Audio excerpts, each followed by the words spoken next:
గుంటూరు ఆరగ్రహారం శ్రీ కన్యకాపరమేశ్వరి అమ్మవారి దేవస్థానంలో ఆధ్యాత్మిక పరిమళాల నడుమ అమ్మవారికి ఆషాఢమాసం సారే సమర్పణ కార్యక్రమం ఘనంగా జరిగింది. ఈ సందర్భంగా అమ్మవారికి ప్రత్యేక పూజలు నిర్వహించారు. వేడుకగా జరిగిన ఈ కార్యక్రమంలో మహిళలు పెద్ద సంఖ్యలో పాల్గొన్నారు. హిందూ సంప్రదాయంలో ఆషాఢమాసంలో అమ్మవారికి సారె సమర్పించడం ఎంతో విశిష్టమైన ఆచారం. ఈ మాసంలో బోనాలు, శాకంబరి ఉత్సవాలు, గుప్త నవరాత్రులు జరుపుకుంటూ భక్తులు అమ్మవారికి చీర, పసుపు, కుంకుమ, గాజులు, పూలు, పండ్లు నైవేద్యాలతో సారెగా సమర్పిస్తారు. ఇది అమ్మవారితో తమకున్న అనుబంధాన్ని, శరణాగతి భావాన్ని చాటే పవిత్రమైన ప్రక్రియ. ఇదే విషయాన్ని ఈ కార్యక్రమ నిర్వాహకులు నేరెళ్ల హరిప్రసాద్, టిఎల్వి వీరాంజనేయులు, రాయవరపు అశోక్ మీడియాకు వివరించారు.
జై వాసవి, జై జై వాసవి.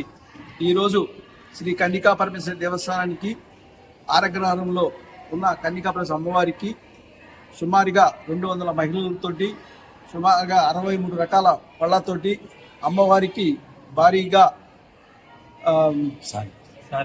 సారీ తీసుకొని వెళ్తున్నాము. సుమారుగా 100 ప్లేట్లతోటి మొత్తం మహిళలు 200 మంది మరియు మా ఫ్రెండ్ సర్కిల్ సభ్యులు అందరం కలిసి అమ్మవారికి సారీ సమర్పించడానికి వెళ్తున్నాము. అందరూ వచ్చి అమ్మవారిని దర్శించుకొని తీర్థప్రసాదం స్వీకరించవలసిందిగా కోరుచున్నాం. ఆషాఢ మాసం సందర్భంగా నేరెళ్ల హరి గారి ఆధ్వర్యంలో ఈ రోజున ఆరగ్రహారంలో వేయించేసిన శ్రీ కన్యకాపరమేశ్వరి అమ్మవారి దేవస్థానం నందు ఉన్న శ్రీ కన్యకాపరమేశ్వరి దేవికి అమ్మవారికి సారే సమర్పిస్తున్నారు. దాంట్లో సుమారు 200 మంది మహిళలు పాల్గొని విజయవంతం చేస్తున్నారు. అనేక రకమైన పళ్ళు, పూలు, మళ్ళా అమ్మవారికి సారె నైవేద్యాలు అన్నీ సమర్పిస్తున్నారు. భక్తులందరూ కూడా ఈ కార్యక్రమంలో పాల్గొని తీర్థ ప్రసాదాలు తీసుకెళ్లవలసిందిగా కోరుతున్నాం.